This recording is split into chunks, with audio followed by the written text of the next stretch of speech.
Hello everybody, how you doing today? This is another tutorial video that I'm hopefully going to help you guys understand what kind of targeting you should do with different towers based on the situation. Now please understand that targeting is not one of these things where you can just say do this and it will work, because it always depends on what towers you're getting, what kind of balloons are coming out, what level you're on, and all these random things, and what kind of tower placements you have all around. So yeah, it does really depend a lot, and that's why it's a little bit tough to actually understand what the best thing to do is. So I'm going to try and do my very best explaining what I think is the best thing to do in most situations, but keep in mind that it actually does depend quite a bit. So what I'm going to do is I'm actually going to start off with the Dart Monkey. Keep in mind that not everything I told you in the last video is wrong, but once you throw in a little bit of targeting, it's not quite exactly the same. So for example, I told you guys that this was a pretty bad spot for a Dart Monkey. Even though it seems like a decent spot, it's actually not very good. There's much better spots. For example, this. You can use this Dart Monkey spot, and he's going to get almost double the amount of popping power. If you haven't seen the last video, go down there in the description, and there should be a link down there. If not,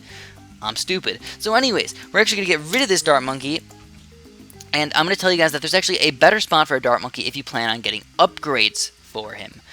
So, for example, if you get these sharp shots, razor sharp shots, and triple shots, yeah, I mean, we could send out some yellow balloons and stuff like that, and he's going to pop most of them. Alright, guys? He's going to pop most of them, but he's going to miss a lot of them. A lot of his darts are going to go through to random things and stuff like that. Now, yellow balloons are, of course, one of the harder balloons to pop, so let's send out some more green balloons. Send out a lot of them, and eventually what you're going to see is he's going to start getting overwhelmed a little bit, and a lot of balloons are going to start getting through. And that's going to be a problem for us. Now, I'm not sending out that many green balloons overall, but a lot of balloons are starting to overwhelm us. So if we do have a long round, eventually we're going to start getting overwhelmed. All these green balloons, everything's going to start escaping. Not good for us at all. But what we can do is something a little bit different. So instead of putting them in this area over here, we have to do something with targeting. So instead of putting them in that direction, we could actually have to change our positioning. We have to plan from the get-go. You can't just upgrade things and have that be the fantastic spot all the time. Depending on the upgrades, it will change. So here we go. We're actually going to get a Dart Monkey. I'm going to put him right up here. Right up here. I'm going to put him on last. The reason for last is because he's going to shoot down this straight line right here. And not only that, I mean, of course, if little red balloons come down here, it really won't matter, because if too many of them get through, they will start to escape, and he'll actually let balloons through. But if we get this up to triple darts, just like he was up here, we send out plenty of green balloons. We should send out tons of green balloons, actually even more green balloons than last time. You'll actually see that none of the balloons are escaping anymore. I mean, of course, we had a little bit of a hold up there in the beginning there, but now after this, we're pretty much letting no balloons escape. And I'm pressing out even more greens. I'm pressing even faster. Let's try yellows. Maybe we'll let some escape, but not quite that many overall. Actually, that was a lot of yellow balloons, to be honest. That was a lot of yellow balloons. But green balloons, massive amounts of green balloons. This is basically the main way to get the most popping power out of your Dart Monkey. He's going to never miss any balloons. And also, he gets another attack down here as well. So a good spot where you get to attack twice. And still, he's going to keep trying to attack those last balloons. So overall, I mean, like I said, you can't just magically have one Dart Monkey that's just in a magic spot that can pop every single balloon imaginable. Like, oh yeah, let's just send out a Moab, and then all of a sudden he's going to be able to pop this thing. No, not possible, obviously. You can't do that with positioning, you can't do that with targeting. It's just impossible. But what we can do is try and make the things as best as we can. Try and pop as much as possible. So that's usually the best way to deal with a Dart Monkey, is to plan a little bit ahead and usually keep him on something like last. And have him shoot down straight lines. A lot of towers that shoot in straight lines, you want to put them on last usually, and put them on a straight line like that.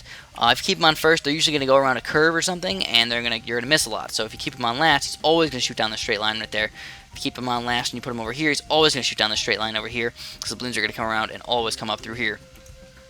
So that's a little bit of Dart Monkey targeting. You can put them on close, you can put them on strong, but it's not going to really help you out that much. Tack shooters, you don't even get to target with those. Sniper Monkeys. Sniper Monkeys is extreme targeting. I don't even care what the heck you say, but if you were me, 99.9% of the time, you put them on strong. 99.9% of the time. Unless you have a bunch of glue gunners or something like that, you put them on strong. And if you have glue gunners and snipers in the same game, you're not doing something right. But that's a story for another day.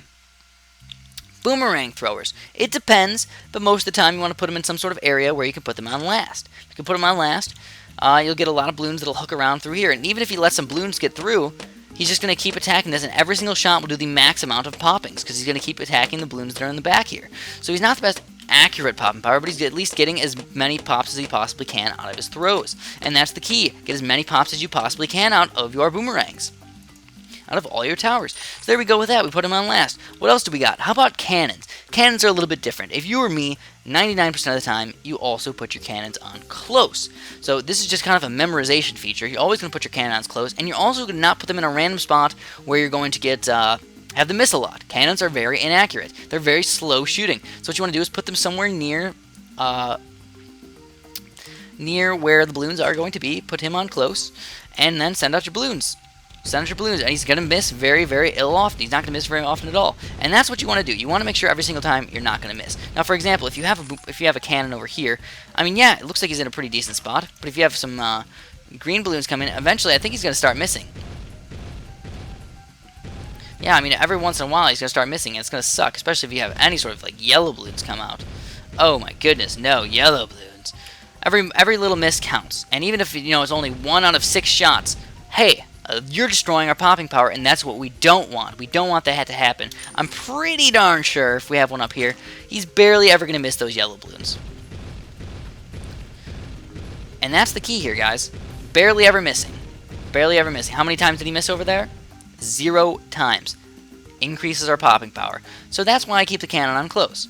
Now, if we have something else, here's another interesting tower that you guys should probably know about by now, is the glue gunner. If you're going to use a glue gunner, position him towards the front of the map. Always put him towards the front of the map, if you ask me, unless you're dealing with some late game action with Moabs, and then put him on last. You could put him on strong, but I personally like last the best, because he misses the least, and he's just always awesome. So I like my glue gunners up to corrosive glue, and then you can pop pretty much rainbows down to almost nothing if you keep attacking them. Keep them on last. If one of them gets through, hey, one of them gets through. But at least every single balloon you hit, you're actually going to hit it, and all those balloons are going to get popped to absolutely nothing. So glue gunners are freaking amazing for the beginning here.